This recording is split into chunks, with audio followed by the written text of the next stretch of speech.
But he begins with a review of the clinical literature concerning the well-documented psychological and physical effects of removal generally. These resources find that the negative effects of the removal often far outweigh the family afflicted and the child by his or her parents. Patri next reviews relevant case line legal journal articles applying these clinical findings and cases involving removal or attempted removal, because one of the REM driving forces behind development of this memorandum was the federal government's policy of separating children from their parents at a. But the cases summarized in this memorandum generally concern challenges to that policy. The cuts rely heavily on literature from scientific and medical communities describing the negative effects of parent-child separation. Puppet reviews literature discussing the effects of placement and to foster, which concludes that those effects are negative and substantial. The memorandum then reviews literature that may serve as reasons for parents facing removal or who have already lost their children. Some of this literature provides guidance on healthy and effective parenting strategies. Other literature addresses the potential benefits of post-removal visitation. Mental health counseling and other social services are not particularly useful in the memorandum of law. The memorandum of law in opposition to a removal petition. These resources may be helpful in counseling the client on practical actions he might take to protect the relationship with his or her child. Puppet reviews literature regarding the physical effects of toxic stress, which is prevalent among children who are removed from their parental home. Finally, Part 6 of the memorandum provides a listing of available digital resources assessing the effects of removal, including studies on the outcomes for children removed from the parental home and the long-term effects of trauma that results from the removal. Set forth below is a list of key talking points for the intended for potential use in an oral argument before a trial. Appellate court to encourage the court to consider how separating children from their family causes them significant trauma. Lawyers can use this research to encourage courts to weigh the risk of remaining at home with their proven harm from separation from family. Although the cuts at the same time, the initial removal must focus on harm risk and the best interest of the child and the home. They cannot properly assess those factors without considering the scientifically established damage caused by removal from primary caretaker. Several cases relying on the scientific research and expert testimony acknowledge that children's physical and mental health are seriously damaged by separation from primary caretakers. Clinical research shows that children who are removed are overwhelmed with feelings of abandonment, rejection, worthlessness, guilt, and helplessness. Clinical research shows that separation threats stress hormones throughout the child's brain and body, leading to difficulty sleeping, developmental regret, heart disease, hypertension, obesity, diabetes, and decreased life expectancy. Permanent architectural changes in the brain, including lower acts, depression, more suicide attempts, and more with alcohol and drug abuse and gambling. Children generally suffer worse outcomes when they are removed than if they had been allowed to remain in minor homes. In studies of similarly situated children, those with social services involvement facing possible removal, children who were in fact removed compared to those remaining at home have 2 or 3 times higher delinquency rates, have higher teen birth rates, have lower earnings adults, and are 2 to 3 times more likely to enter the criminal justice systems. Adults and are twice likely to have learning disabilities and developmental delays. They are 6 times more likely to have behavioral problems. As adults, they are more likely to have substance-related disorders, psychotic or bipolar disorders, and depression from anxiety disorders. As adults, they have arrest rates 2 to 3 times higher and are more likely to have criminal convictions for violent offenses. Studies of youth and children who have experienced maltreatment found that maltreated youth who are placed in out-of-home care have a higher risk of criminal behavior as both juveniles or adults compared to maltreated youth that remained at home. Children who experience out-of-home placement due to maltreatment have over 1.5 times higher risk of mortality between the years of 20 and 56 compared to children who experienced maltreatment but remain at home.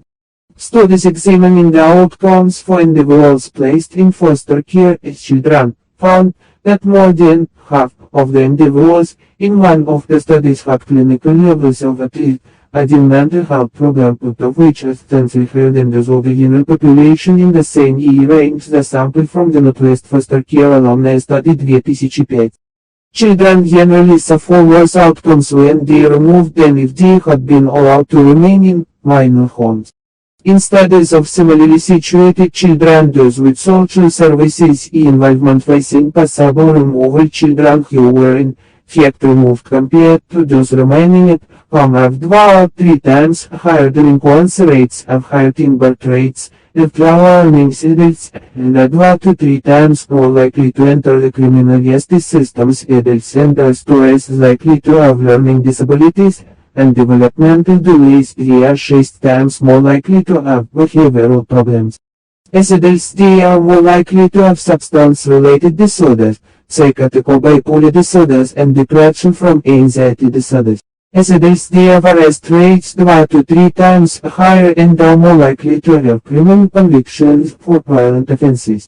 Studies of youth and children who have experienced maltreatment found that maltreated youth who are placed in out-of-home care had a higher risk of criminal behaviors, both juveniles or adults, compared to maltreated youth that remained at home.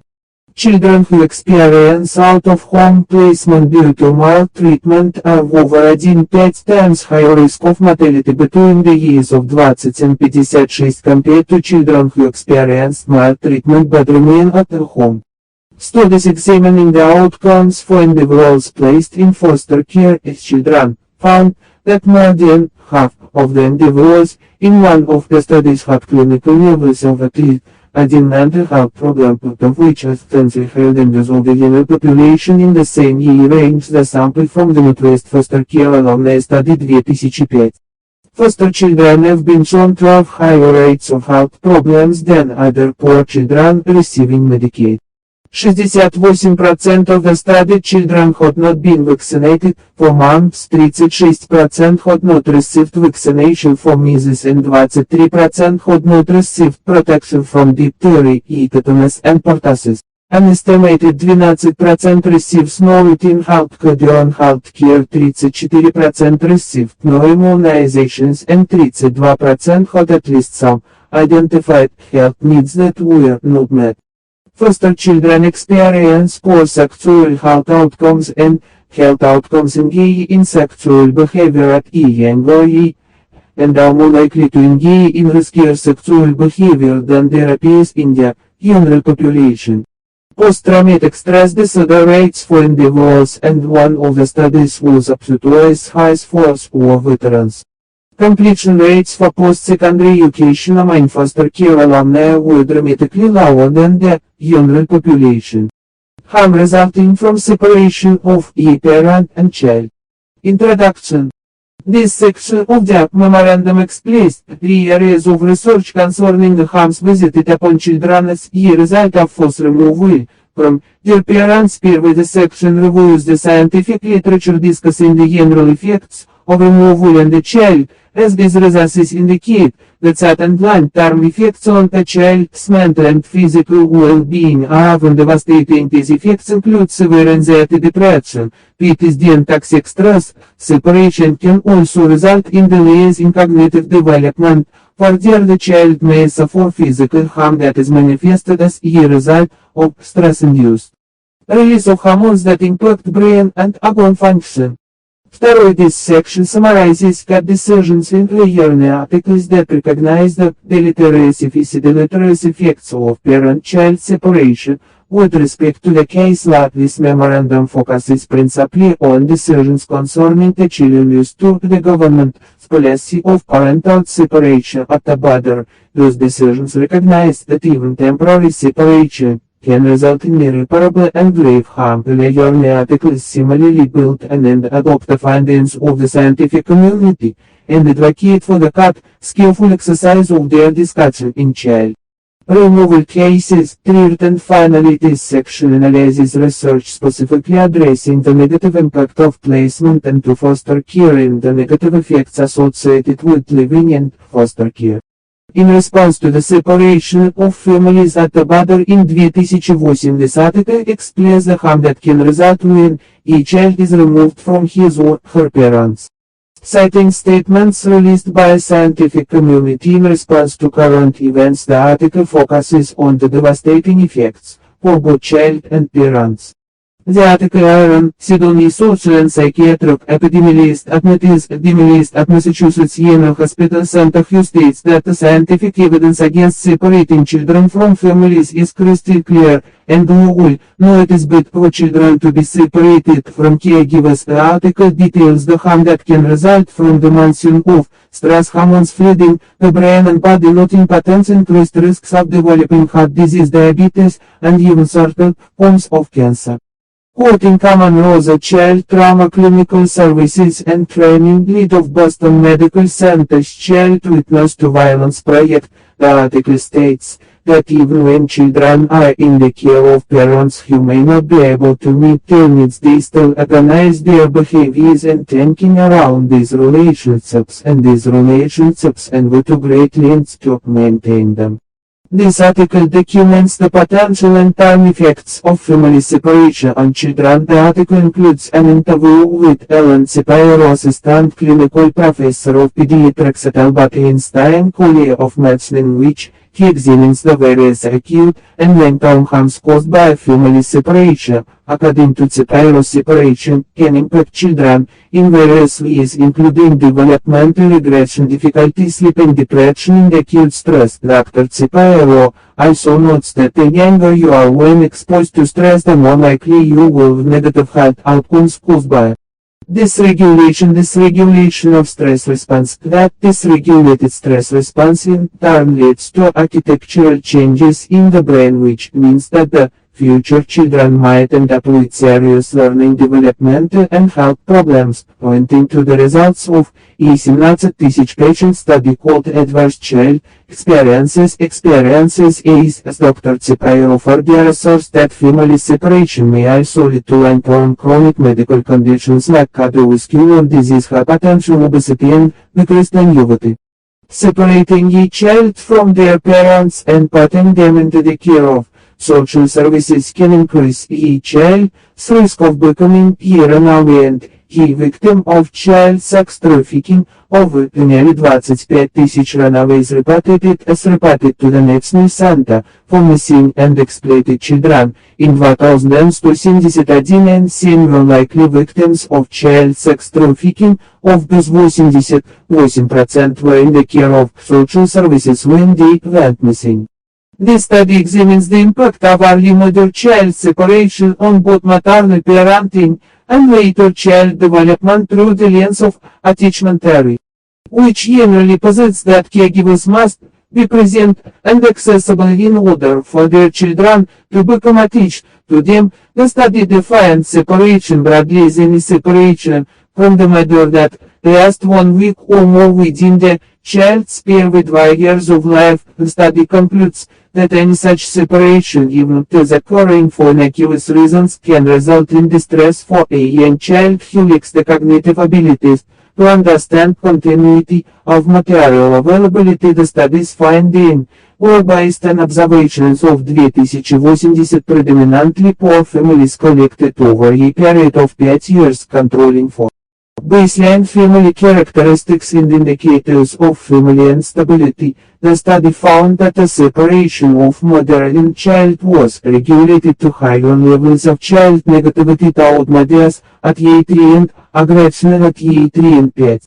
This statement deals primarily with the separation of immigrant families out the border, but bases its conclusions on research concerning the effects of the removal of children from their parents. More generally, relying on a comprehensive study by the National Academies of Sciences, Engineering, and Medicine, the statement asserts that family separation jeopardizes the third and long-term health and well-being of the children involved. The statement further notes National Academies of Science, Engineering, and Medicine's finding that in light of the complex interactions among genetic, biological, and psychological and social processes during child development, family disruption can hinder health development and increase the risk of future disorders.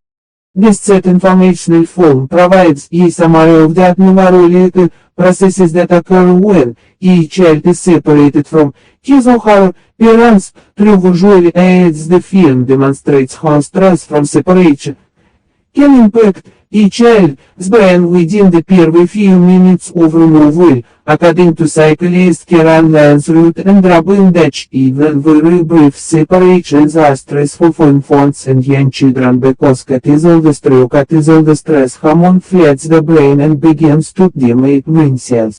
Additionally, the overactivation of the yesterday of the gamma of the brain responsible for fight or flight instincts can compromise the child's ability to evaluate risks and make good decisions. The ability to form an attachment with a reliable and consistent caregiver is fundamental to each child's cognitive and social development. Time is very important when dealing with young children because deterioration of this attachment can take place very quickly. Even a few weeks away from a parent is an enormous amount of time for an infant. Develop sufficiency the brain so. Children separated from parents on YouTube 25/30/2018. This next article discusses learner the research on child-parent separation that is driving pediatricians and psychologists and other health experts to vehemently oppose the Trump administration's new border-crossing policy. The current policy, the cross-cultural research presented provides insight into the physical and psychological impact of the child-parent separation and a wide range of circumstances. A particular interest is the discussion of child needs research which studied the neurological development of children and Romanian orphanages. A pediatrics professor at Harvard Medical School Nelson found that the children separated from their parents at a young age had much less white matter, which is largely made up of fibers that transmit information throughout the brain's wells, much less gray matter, which contains brain cell bodies that process information and solve problems. Nelson also noted that children who were separated from their parents within the first 5 years of their lives scored significantly lower on IQ tests later in life and their fight or flight response system appeared broken. The article also references research on neighboring children removed from their parents in Australia who, when compared to children who remained with their parents, were nearly twice as likely to be arrested for criminally child or criminally child as adults, 60% more likely to have alcohol abuse problems and more than twice as likely to struggle with gambling. As the article notes, it is the duration of this delay that is the most troubling aspect of separating parents and children. Unlike other parts of the body, most cells in the brain cannot renew or repair themselves. This set informational form provides a summary of the abnormal processes that occur when a child is separated from his or her parents. Through visual aids, the film demonstrates how stress from separation can impact a child's brain within the first few minutes of removal. According to psychologist Karen Lansrud and Robin Dutch, even very brief separations are stressful for infants and young children because cortisol stress hormone floods the brain and begins to damage brain cells. Additionally, the overactivation of the yesterday of the gamma of the brain responsible for fight or flight instincts can compromise the child's ability to evaluate risks and make good decisions. The ability to form an attachment with a reliable and consistent caregiver is fundamental to each child's cognitive and social development. Time is very important when dealing with young children because deterioration of this attachment can take place very quickly. Even a few weeks away from a parent is an enormous amount of time for an infant. Develop sufficiency the brain so. Children separated from parents on YouTube 25/30/2018. This next article discusses learner research on child-parent separation that is driving pediatricians and psychologists and other health experts to vehemently oppose the Trump administration's new border crossing policy. The current policy, the cross-cultural research presented provides insight into the physical and psychological impact of the child-parent separation and a wide range of circumstances. A particular interest is the discussion of child needs research which studied the neurological development of children and Romanian orphanages. A pediatrics professor at Harvard Medical School Nelson found that the children separated from their parents at a young age had much less white matter, which is largely made up of fibers that transmit information throughout the brain's wells, much less gray matter, which contains brain cell bodies that process information and solve problems. Nelson also noted that children who were separated from their parents within the period 5 years of their lives scored significantly lower an IQ test later in life, and their fight or flight response system appeared broken. The article also references research enabling children removed from their parents in Australia who, when compared to children who remained with their parents, were nearly twice as likely to be arrested for criminally child or criminally child as adults, 60% more likely to have alcohol abuse problems and more than twice as likely to struggle with gambling. As the article notes, it is the duration of this delay that is the most troubling aspect of separating parents and children. Unlike other parts of the body, most cells in the brain cannot renew or repair themselves. This webinar focuses primarily on the issue of separation in the immigration context, but also generally discusses the impact of separation on children. In particular relevance here, Dr. Namtatenhim Duatampan details the neuroscientific tools used to study changes that occur when children experience trauma. She explains that when humans see species experience immediate experience, immediate threat to survival activate threat systems in our bodies like the Gemandalia C elaborates, noting when we keep activating stress hormones and circuits, it is harder and harder to set them off, particularly for children. Dr. Tatenhim also posts that as a species we are conditioned to expect parent buffering to take care of our needs. These children who have experienced trauma need immediate remediation, but for traumatized children who have been separated from their parents, the main stress buffering system is removed at the very time when it is needed most, while the brain is undergoing a period of serious development. This webinar also discusses the long-term distress created by separation even after families are reunited. There is tremendous injury inflicted upon the family unit and parents. For both parents and children, separation leads to increased risk of depression and difficulty with social functioning, attachment issues, and PTSD.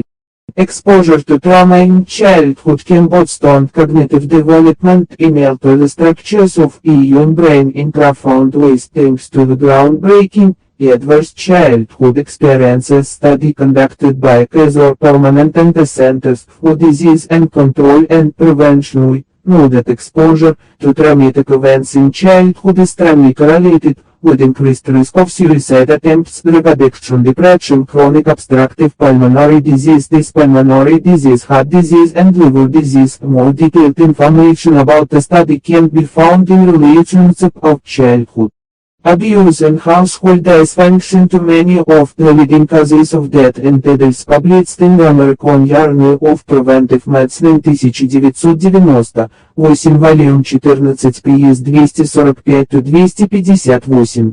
Mrs. vs. the United States 2018. In a decision entering a preliminary class writing action with respect to the ICE practice of separating the minor children of parents that learn, parents detained for illegally crossing the border, the courts discussed the harms associated with forced parent-child separations in considerable detail, drawing from the amicus brief submitted by the children, as defense found the capacity that there is ample evidence that separating children from their mothers or fathers lead to serious negative consequences to children's health and development. The disruption that forced separation for children at increased risk for both physical and mental illness and the psychological distress, anxiety and depression associated with separation from a parent would follow the children well after the immediate period of separation even after event reunification with a parent or their family. The cat point to other evidence establishing that separating children from parents is highly destabilizing traumatic experience that has long-term consequences on child well-being, safety and development. The cat continued. Separation from the family leaves children more vulnerable to exploitation and abuse no matter what the care setting. In addition, traumatic separation from parents creates toxic stress in children and that a lesson that can profoundly impact their development. Strange scientific evidence shows that toxic stress disrupts the development of brain architecture and the organ systems that increases the risk for stress-related disease and cognitive impairment. While in the adult years, studies have shown that children who experience such traumatic events can suffer from symptoms of anxiety and have poor behavioral and educational outcomes and experience higher rates of poverty and food and security. The court determined that the evidence conclusively shows that plaintiffs and class members are likely to suffer irreparably if a preliminary innings and thus not issue. The amicus brief reference above is packed with information regarding the effects of child separate. The brief also includes a compilation of the laws in every state governing the circumstances under which a child may be separated from his or her parents. The brief asserts that those laws reflected the universal belief that a child should remain with parent unless doing so would be severely detrimental to the child's welfare and even then separation could be a last resort. Further, the brief points to the standards espoused by the Council on Accreditation and International Human Service Accrediting Organization, affirming that it is in a child's best interest to remain with her parent where possible. Yes, and still the analysis versus United States Immigration and Customs Enforcement. In this case, the court also recognized the profound and long-term consequences that separation can have on a child's well-being, relying on the same authority as the Mrs. Elcott. The court noted the American Academy of Pediatrics research indicating that the psychological distress, anxiety, and depression associated with separation from parent would follow the child well after the immediate period of separation even after the eventual reunification with the parent or their family. The effects of separation can be so extreme in some circumstances that the children may experience high rates of post-traumatic stress disorder, anxiety, depression, and suicidal ideation, in addition to developmental delays and social poor psychological assessment. The academy concluded that the plaintiffs had established that they would suffer irreparable harm absent an injunction. The same court relied on essentially the same medical findings, emphasizing that separation may result in toxic stress. Baltimore's express a form of extreme and repetitive stress that adversely affects brain development. The concept discussed more fully below, and that the effects can be devastating and long-lasting. This was an action brought by mothers individually and on behalf of their children, in which the mothers alleged that they were separated from their children because the New York City Administration for Child Services determined that the children had been neglected solely due to their observance of domestic violence against their mothers. The plaintiffs alleged that these separations violated both the substantive due process rights of mothers and children and their procedural due process rights. In considering the plaintiff's claim, the court relied on important expert testimony regarding the harm that occurs as a result of child-parent separation, noting that attachment between parent and child forms the basis of who we are as humans and that the continuity of that attachment is essential to each child's natural development. Experts testified that removal of children from parents results in fear and anxiety, diminished sense of stability, and self-despair accompanied by a hypervigilant looking, waiting and hoping for parents' return and heightened sense of self-blame. The experts also noted that another serious implication of removal is that it introduces children to the foster system, which can be much more dangerous and debilitating than the home situation. Such dangers include risk of additional exposure to domestic violence, an increased risk of abuse and child fatality, disruption of contact with community, school and siblings. An appeal the Второй Circuit held that the district court could not abuse its discretion in concluding that some instances removals based solely on the child's exposure to domestic violence suffered by mothers may raise serious questions of federal constitutionality. However, given the strong preference for avoiding unnecessary constitutional adjudication, the Второй Circuit certified the matter to the Court of Appeals of New York to be resolved under state statutory law. The New York Court of Appeals held that for was required to find neglect and justify the removal then, by the removal then, showing that the parent had been a victim of domestic violence according to the court. The plain language of the statute and the legislative history demonstrate that a blanket presumption favoring removal was never intended. Rather, it concluded the court must weigh in the factual setting before it whether the imminent risk to the child can be mitigated by reasonable efforts to avoid removal, and it must balance that risk against the harm removal may bring to determine factually which causes in the child's best interest. For New York specific cases, the cases applying this standard will be particularly relevant because this memorandum is focused on identifying relevant authority discussing the general harms associated with removal. Those cases are not discussed here. Center treated the harm of child removal. This article explains how the child welfare system's goal of protecting children would be better served if all involved parties utilized information about the harm of removal when making decisions. Trevet notes that this includes passing legislation allocating funding, considering removals, and advocating for clients and the effort to keep their families together.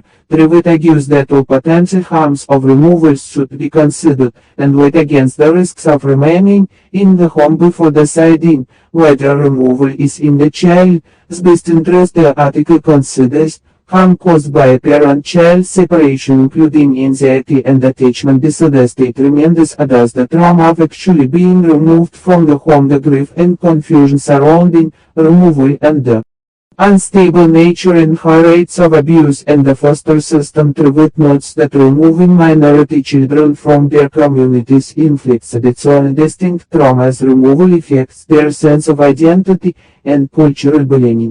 The Adoption and Safe Families Act of 1977 based removal decisions on the child's health and safety being the paramount concern. However, this requirement, along with coinciding societal factors, led to an increase in removal rates. Trevet focuses on the ineffectiveness of the Adoption and Safe Families Act and defined requirement that reasonable efforts be made before children are removed. While Trevet agrees reasonable effort should be required in all cases only, a few states have offered guidance on the language. Most jurisdictions do not require courts to consider the harm of removing a child from home when deciding whether to do so. New Mexico is the only state that identifies the harm of removal as a specific factor in the reasonable efforts inquiry.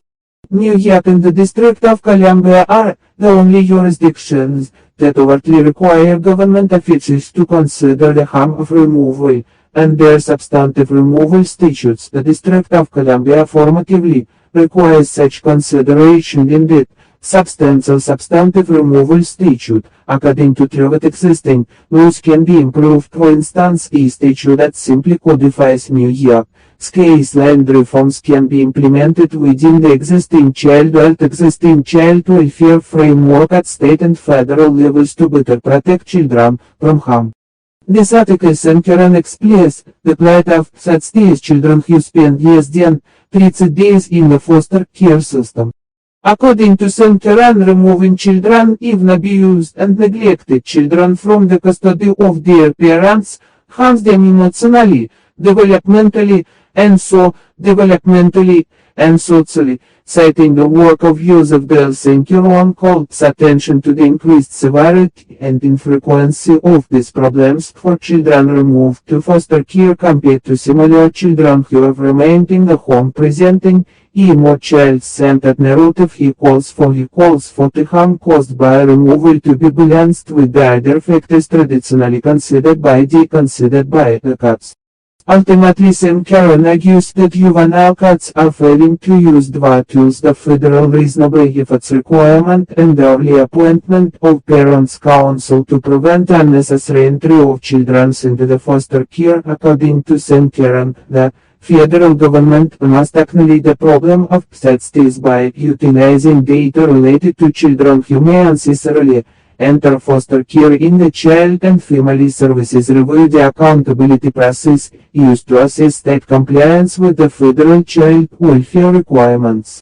This article focuses on how parents and children interacting with the child welfare system experience the removal process and analyzes the gaps and the more issues in practice research and policy related to child removal.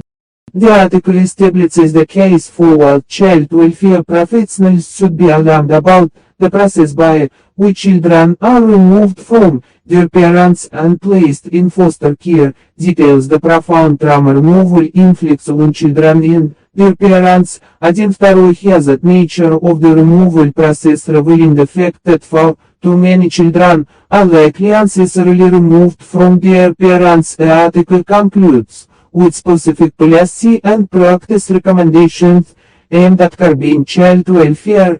Reliance on removal to foster care as its permanent safety intervention such as requiring a timely emergency hearing followed an emergency removal to evaluate such removal and narrowing the paths that can remove children from their parents without a catheter.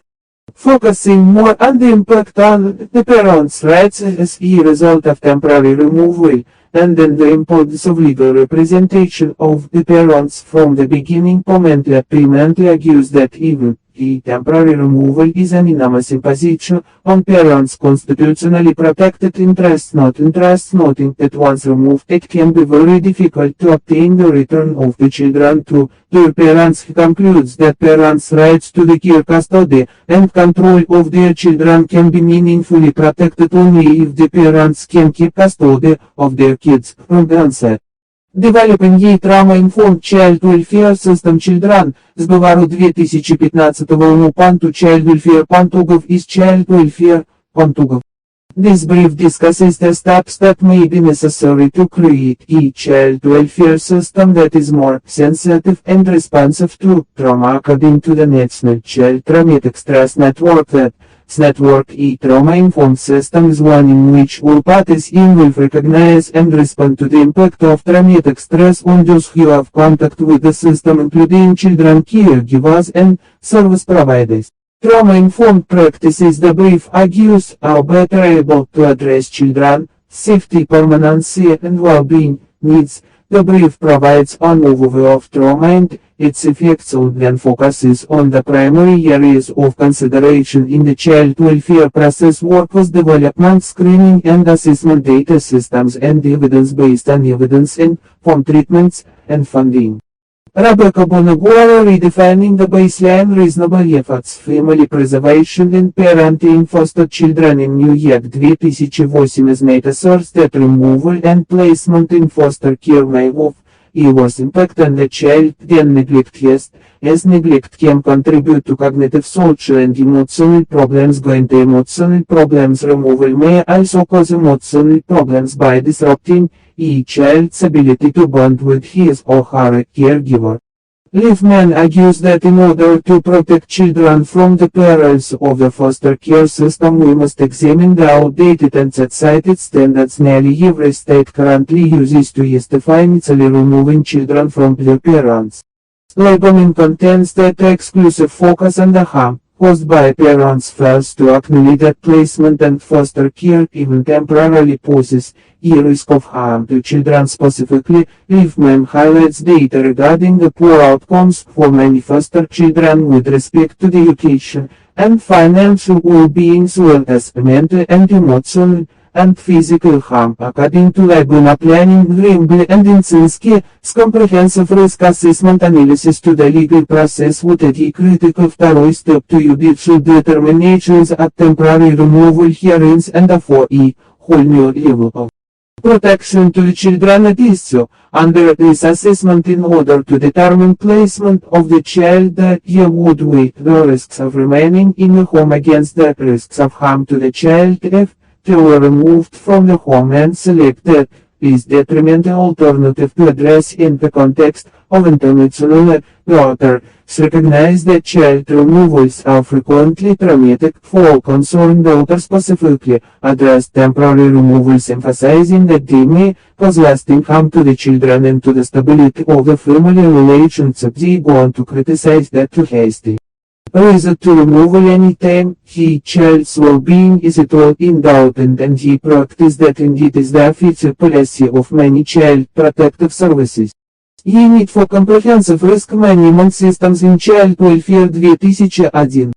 This article advocates for the use of a more comprehensive risk comprehensive risk assessment analysis by child welfare professionals prior to removal, while this study is targeted specifically at social workers and child welfare professionals. It provides insight into various factors that should be balanced in determining whether removal is in the best interest of the child. The study suggests that the current focus on the harm posed by parents ignores a host of other factors that may influence risk to the children. Instead, the study calls for an assessment that extends beyond the post-birth to children by their parents to include risk presented by foster parents, child welfare staff, and service providers and agencies. The study concludes if we are concerned about risk to children, we should make efforts to identify and minimize all the size of risk. Юзеф Гольштайн, Best Interest of the Child, The Least Detrimental Alternative, 1996. This book explains the principles that should guide courts in determining the fate of children involved in child welfare proceedings. The book presents a child-centric approach to child welfare and calls upon readers to put themselves in a child skin. The infant, the toddler, the preschooler, the school child, or the teenager, as you consider what ought to be the guiding principles. According to the author, the least detrimental alternative until alternative in such cases is continuity of the child's relationship with his or her caregiver. The book provides various guidance questions for the professional participant in the child placement process, i.e. social workers, psychiatrists, and other experts, in an effort to recognize the boundaries of their knowledge and their authority, to act the boundaries between their personal and professional beliefs, and the boundaries between the professional and the parental roles. Of particular interest is the emphasis on the time period sufficient to disrupt psychological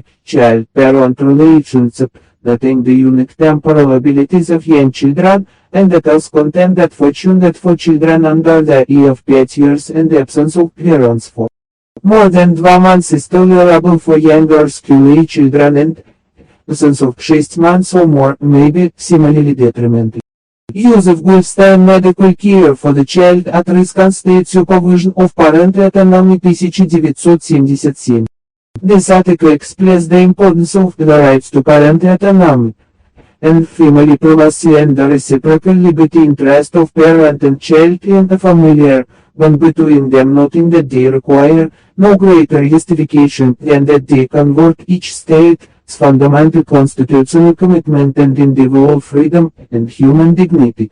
Goldstein further advocates for a policy of minimum state intervention into the parent-child relationship of the law's inability to deal on an individual basis with the consequences of its decision to act with the deliberate speed required by a child's sense of time and decency and his well-being. Moreover, the fact that parents are imperfect and may sometimes take actions against their child's interest does not justify greater intervention. It justifies less. Indeed, there is no evidence that a state necessarily can or will do better Among other things, this article walks through the harms associated with removal from the family home while argues that there is substantial evidence that course of intervention often is harmful not benevolent. It's not benevolent to both children and parents because children are strongly attached to their parents. Even by parents' intervention that disrupts the parent-child relationship can be extremely damaging to the child.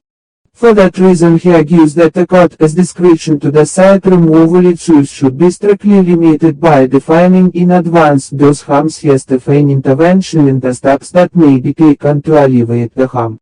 Who advances similar arguments to those he advanced in the article immediately above. He notes that it is well recognized by psychiatrists that so far as the child's emotions are concerned, interference with parental ties, but parental ties whether to fit or unfit, psychological parent is extremely painful. Quoting Goldstein, he in If writes as solid began the best interest of each child 1973. For that reason removing each child from his family may cause psychological damage, pathological damage more serious than harm. Intervention is supposed to prevent and even after the child is placed in a foster home.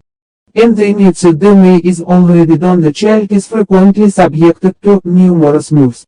This Shostopet investigation series examines the outcomes for children taken into foster care. The series looked at a variety of outcomes including educational outcomes and rates of homelessness and found that the United States sends more foster children to prison than locally. The series also examines the research illustrating how frequent moves in foster care impact the brain. Articles contain interviews with former foster youth and a series of videos examining removal decisions that were in the minds of the study found that children who remained at home had better long-term well-being outcomes than children who were removed and placed in foster care.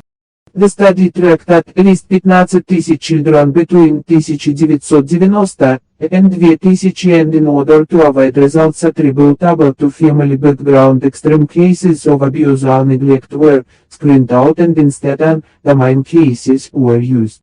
The study defines and undermines the decisions and instances where there was disagreement by the child protection investigators as to whether removal was necessary.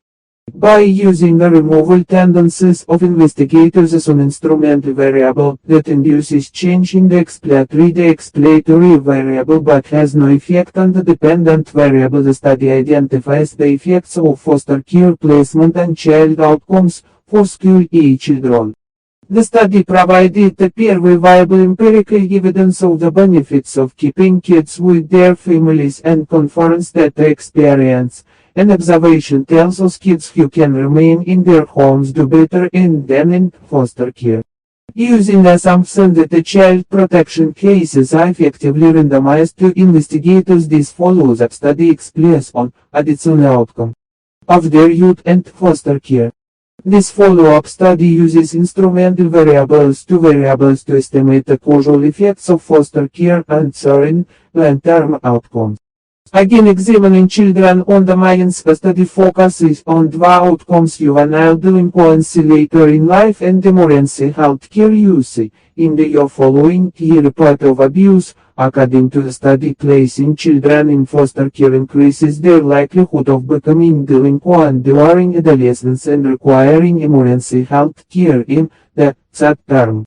This project explains the number of children entering the foster care system and the resulting foster care to prison pipeline. In Massachusetts, the project found that children placed in foster care are 3 times more likely than similarly situated children who remained with their families to be juvenile justice involved.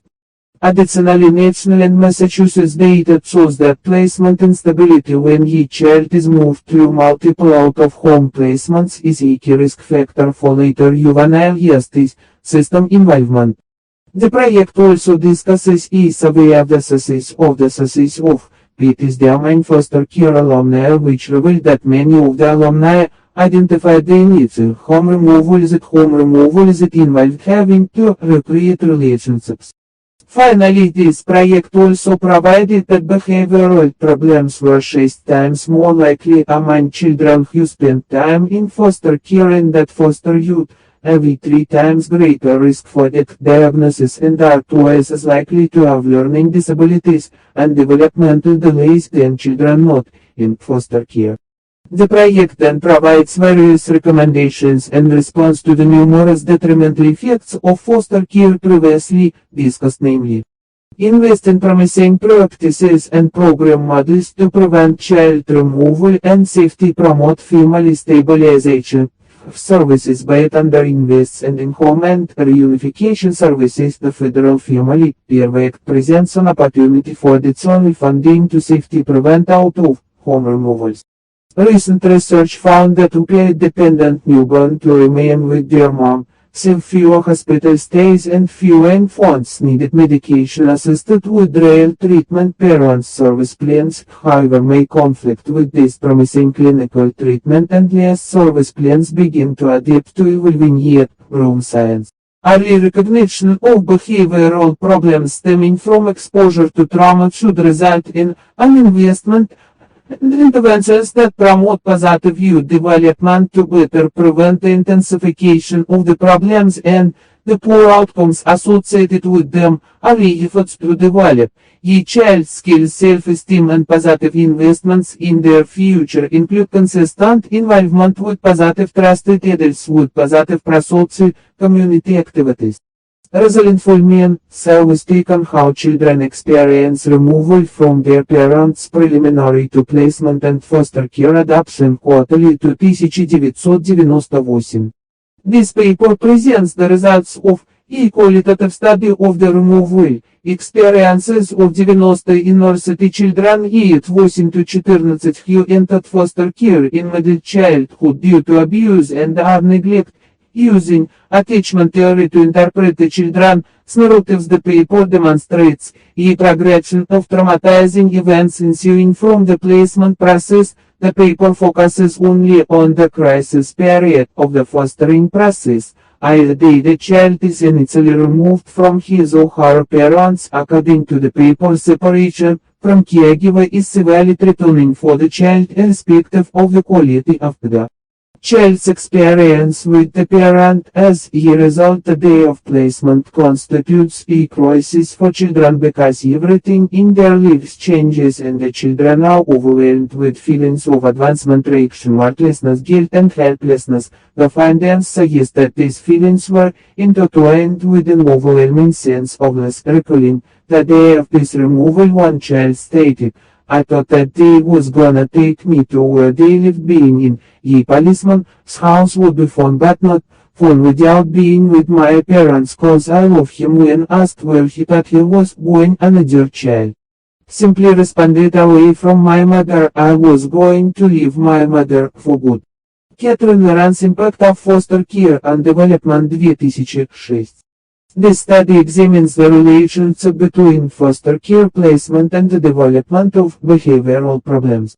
The study followed 189 children and families at risk because of poverty and associated factors. Comparisons were made among these groups: children who experienced foster care, these children who were maltreated but remained in the home, and children who had not experienced foster care or maltreatment despite similar at-risk demographic characteristics. The impact of foster care placement was evaluated immediately following release from care and at several points later in development, controlling for developmental adaptation and socio-economic status prior to placement. The results support a general view that foster care may lead to an increase in behavior problems that continue after exiting the system. The study highlights several factors that may account for the increase in problematic behavior, including foster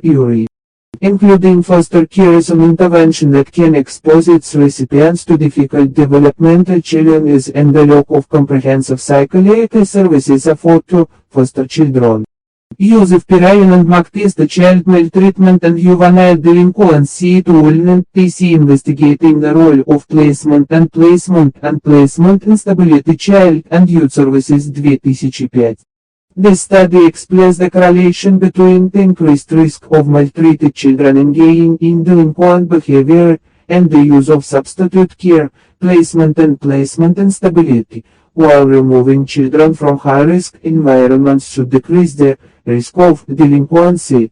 Study concluded that children in placement are more likely to be delinquent и delinquent. According to the study, 16% of children placed in the substitute care experience at least one delinquency petition compared to 7% of female treatment victims who are not removed from their family. One possible explanation for this increase in deviant behavior. The study argues that multiple placements after substitute care further depletes a child's stock of social capital, which weakens social attachments and social controls.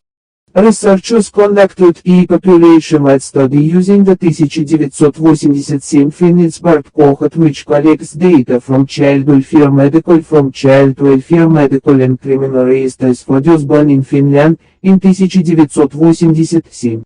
The study aimed to compare the rates of psychiatric diagnosis and criminal convictions, and young adulthood years 18 to 25 years old among children who were peer placed at age 2 to 6 years old with those of children who were not placed and who had similar social demographic and family characteristics.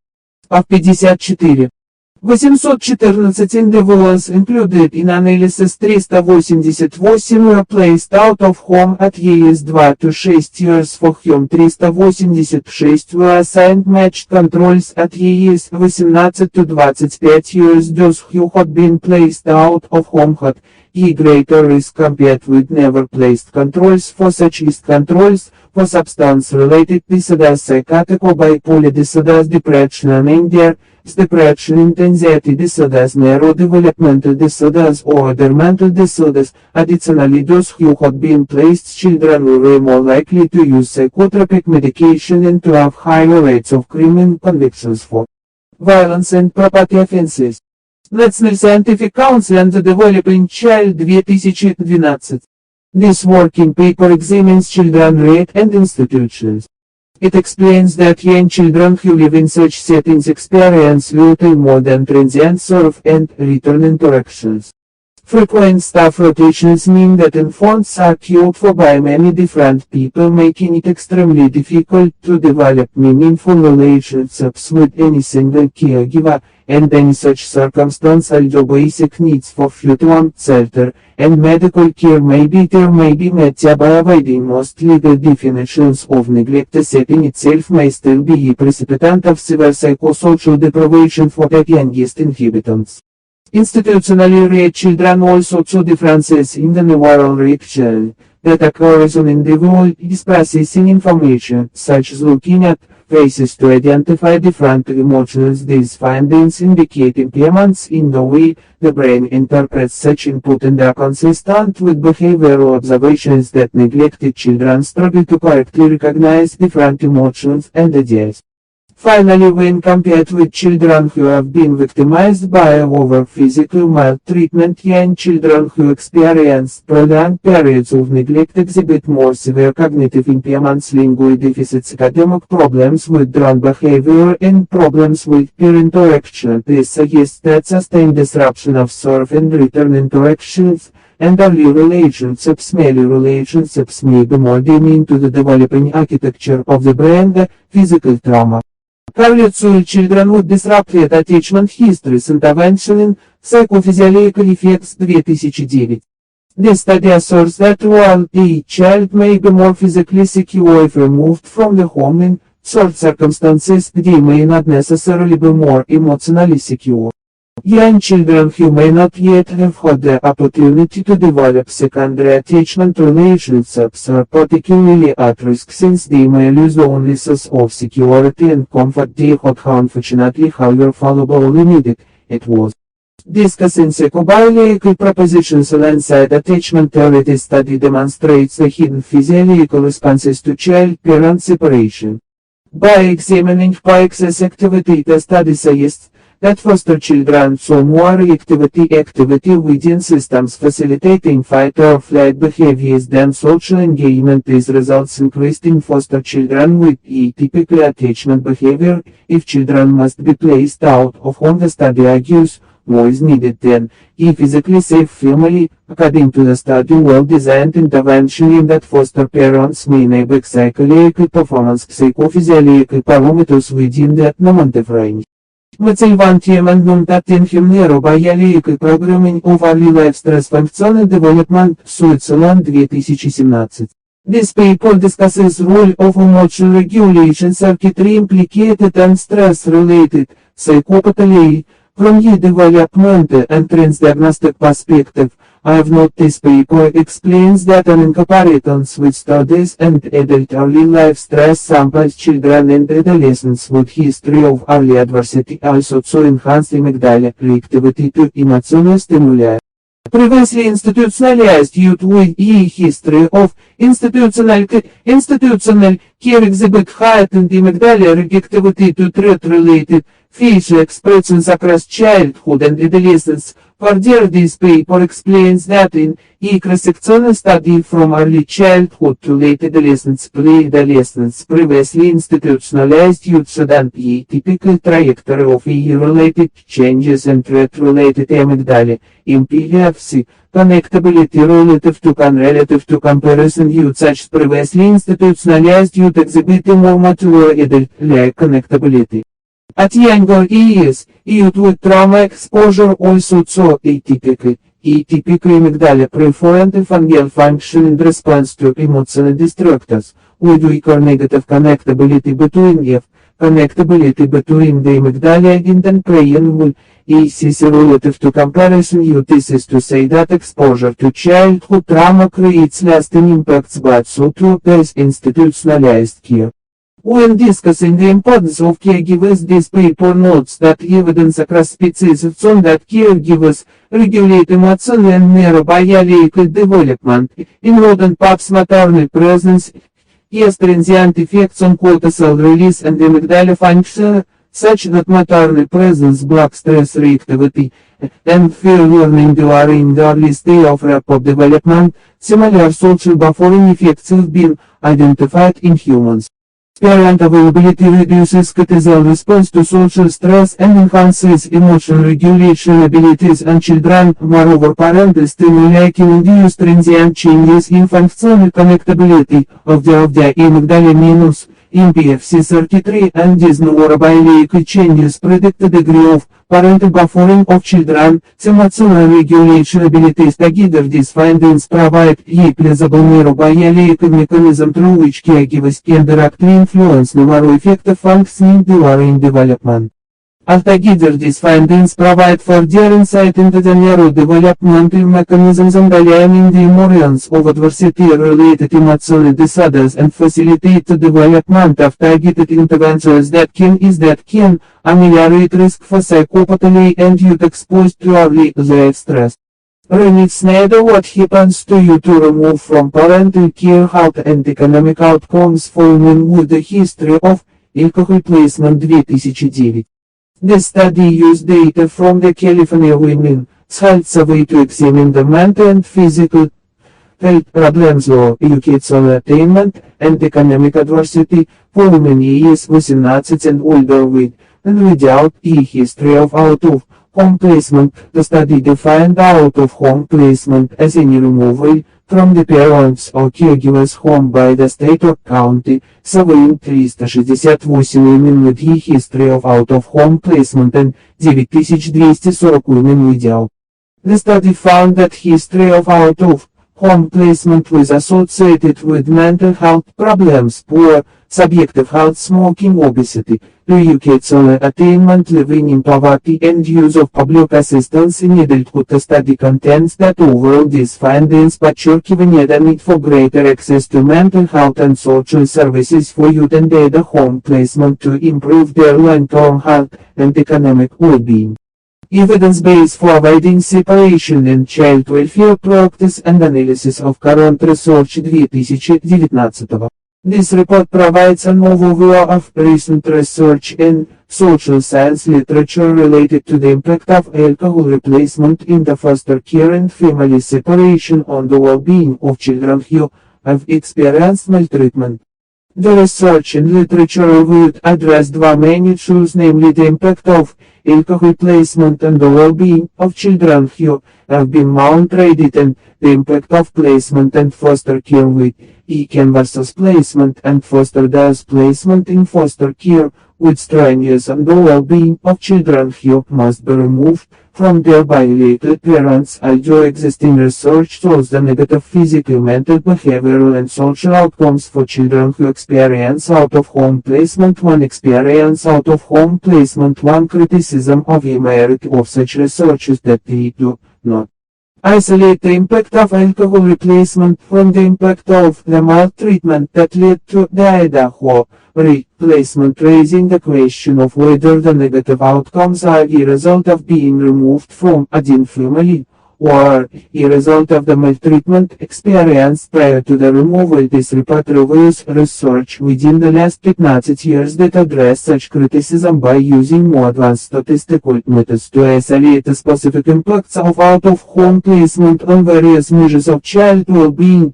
Although the research is still ignoring the results thus far indicate that out-of-home placements cause additional harm to children who have experienced maltreatment in terms of increased risk of juvenile and adult criminal behavior, reactive attachment disorder and early mortality, and provide little to no measurable benefits to children who have experienced maltreatment in terms of cognitive and language outcomes, academic achievement, mental health outcomes, behavior problems, and suicide risk. Further, in cases where children must be removed from their biological parent, the research indicates that children placed with kin have better outcomes than those placed with non-kin in terms of greater placement stability, fewer emotional and behavioral problems during placement, lower incidence of reactive attachment disorder, and more connections to their biological and socio-cultural communities. Alexander Mkhvaryan's long-term cost of traumatic stress into and physical and psychological consequences 2010. This paper explains the delayed long-term physical and psychological effects of traumatic stress, understanding that the effects of stress need to be considered as a environmental challenge that places an individual's physical and psychological health at risk. This paper focuses on the development impact of delayed post-traumatic stress disorder as a result of subsequent adverse experiences. While the paper does not deal specifically with child separation, the focus on the impact of stressful environments following a traumatic experience speak to the late traumatic experience many children experience following removal and provides insight into necessary treatment approaches. According to the paper, the majority of people who develop post-traumatic stress disorder do not originally meet the diagnostic criteria of the disorder. Rather, it is only with the passage of time that the symptoms become significantly worse to warrant a clinical diagnosis. This delayed form of PTSD demonstrates how a traumatic experience can apparently lie dormant within an individual only to become manifest at some point in the future. The paper explains the various physical and psychological symptoms that may develop in association with delayed post-traumatic stress disorder and proposes treatment that emphasizes addressing underlying psychophysiology and the early periods following exposure to adversity. Excessive stress disrupts the architecture of the developing brain. Harvard University Center on the Developing Child, National Scientific Council and the Developing Child 2014. Extensive research shows that healthy development can be derailed by excessive or prolonged activation of stress response systems in the body and the brain. This paper suggests that the policies affecting young children generally do not reflect awareness of the degree to which very early exposure to stressful experiences and environments can affect the architecture of the brain, the body, stress response systems, and a host of health outcomes later in life, because each child's ability to cope with stress has consequences for mental and physical health throughout life. This paper suggests that Understanding the nature and severity of different types of stress responses to early adverse experiences can help us make better judgments about the need for interventions that reduce the risk of later negative impacts. The paper focuses on the neurological effect of toxic stress that occurs when children lack a supportive caregiver to act as a buffering and, according to the paper, the quality of early care and education that young children receive outside the home also plays an important role in whether they experience toxic stress.